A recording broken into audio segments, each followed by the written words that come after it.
የትምህርት ስብራቱን ለመጠገን ከተወሰዱ እርምጃዎች መካከል አንዱ የፈተና አሰጣጥን ከኩረጃ የጸዳ ማድረግ ነው። ተማሪዎች የራሳቸውን ዕውቀት ብቻ ተጠቅመው ወደ ቀጣይ ክፍል እንዲሻገሩ ታላሚ ተደርጎ ይሰራም ይገኛል። የ12ኛ ክፍል ሀገር አቀፍ ፈተናም ጥብቅ ቁጥጥር የሚደረግበት እንደመሆኑ መጠን ተማሪዎችን በስነ ልቦና ራሳቸውን የሚያዘጋጁበት ነው። 2018 ዓመተ ምህረት የ12ኛ ክፍል ተፈታኝ ነን እና እኔ ፐርሰን በግሌ የተለያየ ጥረት ከመጀመሪያው ጀምሮ በፕላን አውጥቼ በስኬጁል ለመመራት ሞክሬያለሁ።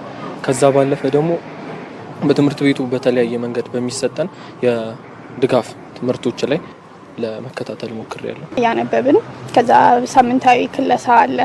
በሳምንታዊ ክለሳ እየከለስን ጥያቄ የሚወጣበትን ፓስት ፔፐሮችን እያነበብን እየሰራን ጥያቄዎችን እንደዛ ነበር እያሰለፍን የነበር ነው። የ2018 የትምህርት ዘመን የ12ኛ ክፍል ሀገር አቀፍ ፈተና የሚሰጥበት ጊዜ መቃረሙን ተከትሎ ትምህርት ቤቶች ተማሪዎችን ለውጤት ሲያዘጋጁ ቆይተዋል። በበየነ መረብ የሚፈተኑ ተማሪዎችም የኮምፒውተር አጠቃቀም ክህሎት ማሳደግ እንዲሁም ፈተናዎችን የመስራት ልምምድ እንዲያደርጉ ምቹ ሁኔታ መፈጠሩን ጠቅሷል። ፈተና በኦንላይን እንደሆነ እና በኦንላይን እዛው ትምህርት ቤታችን እንደሆነ ይታወቃል እና እሱን በማስመልከት ትምህርት ቤቱ የተለያየ ድጋፍ እያደረገልን ይገኛል። ከዛ የመጀመሪያው የኮምፒውተር ስልጠና ከመጀመሪያው ጀምሮ ከሰከንድ ሴሚስተር ጀምሮ የኮምፒውተር ስልጠና እየተደረገልን ከዛ ደግሞ ሲቀጥል ሁላችንም ኮንሰንትሬት አድርገን ያጠናነውን ነገር አስተውሎ ለመስራት ራሳችንን በኮንፊደንስ አዘጋጅተን በሚገባ ያሰብነውን ነገር እንደሌላው ጊዜ ፈተና አድርገን በማሰብ በሚገባ ለመስራት መሞከር እንዳለብን መልእክት አስተላልፋለሁ። አዘጋጅተናል ማለት እንችላለን። ከጥናት አንፃር ያ ደግሞ ከራሴም ትምህርት ቤቱም ቲዩቶሪያል ምናምን እየተሰጠ ነበር። ራሳችንን በተሻለን መጠን እንትን እያልን ነበር እየሰራን ነበር። አሁንም እየሰራን ነው። ግን አሁን በቃ አሪፍ ደረጃ ላይ ነን። በክልሉ የ12ኛ ክፍል መልቀቂያ ፈተና ከሚወስዱ ተማሪዎች ውስጥም 60 በመቶ የሚሆኑት በበየነ መረብ ለመፈተን የቅድመ ዝግጅት ስራዎች መከናወናቸውን የክልሉ ምክትል ርዕሰ መስተዳድርና የማህበራዊ ክለስተር አስተባባሪ እንዲሁም የትምህርት ቢሮ ኃላፊ የሆኑት አቶ አንተነህ ፍቃዱ ተናግሯል። ኦንላይን እንዲሆን በርካታ ስራዎች ሲሰሩ ቆይተዋል። በዚህ ዓመትም ከምናስፈትናቸው 30824 ተማሪዎች ውስጥ 60% ወይም 18624 ተማሪዎች በኦንላይን እንዲፈተኑ ቅድመ ዝግጅት አጠናቀናል። በዚህም እንግዲህ አንደኛው ስናከናውን የነበረው ቅድመ ዝግጅት ኮምፒውተር የማሟላት ስራ ስንሰራ ቆይተናል። ሁለተኛ የኔትወርክ ዝርጋታ ስናካሄድ ቆይተናል። ሶስተኛ የኢንተርኔት ኮኔክቲቪቲ እየፈጠርን ቆይተናል።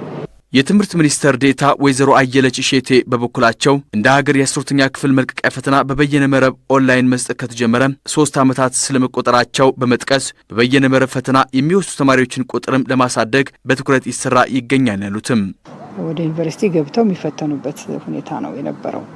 አሁን ይህንን እንግዲህ በሂደት ወደ ተማሪዎች በተረጋጋ ሁኔታ በሚኖሩበት አካባቢ በቤተሰቦቻቸው ጋር ሆነው ለመፈተን የሚችሉበትን ሁኔታ ማየት አሁን የደረስንበት የቴክኖሎጂ ዘመን በመሆኑ በበይነ መረብ ኦንላይን ፈተና የማዘጋጀትና የመስጠት ስራ እንግዲህ ዛሬ 3ኛ ዓመታችንን ይዘናል ማለት ነው። ባለፈው በጀት ዓመት ከ137,000 የሚልቁ ተማሪዎች በበየነ መረብ ፈተና መውሰዳቸው ይታወቃል። በዚህ ዓመትም ከዚህ የላቀ ተማሪዎች በበየነ መረብ ለመፈተን በሁሉም አካባቢዎች በቂ ዝግጅት ተደርጓል ያሉ ሲሆን ተማሪዎችም ለፈተና የማዘጋጀት ስራም ዓመቱ ሙሉ ሲሰራ መቆየቱንም ጠቅሷል። ለዚህ ሊሆን የሚችል ምን ቅድመ ዝግጅት እየተደረገ ነው ከበይነ መረብ አኳያ ብለን ካነሳን አሁን በማዕከላዊ ኢትዮጵያ ዛሬ እንደጎበኘ ነው በጣም ጥሩ ዝግጅት እያደረጉ መሆኑን መመልከት የቻልንበት ነው። ይሄ በሁሉም አካባቢ በሁሉም ክልሎች ከተማ አስተዳደሮች የተሻለ ዝግጅት እያየን ነው ያለ ነው። ተማሪዎቹ በቂ ልምምድ የሚያደርጉበት ሁኔታ የሚፈተኑባቸው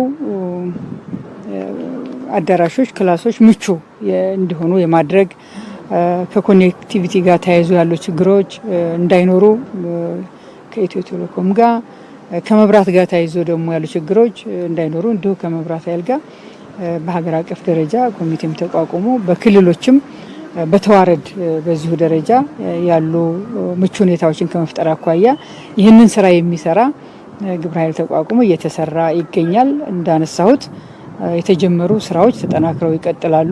በማዕከላዊ ኢትዮጵያ ክልል የ12ኛ ክፍል ፈተና ከሚወስዱ 30,824 ተማሪዎች ውስጥም 18,645 ተማሪዎች በበየነ መረብ ኦንላይን እንደሚፈተኑ ከክልሉ ያገኘነው መረጃ ያሳያል።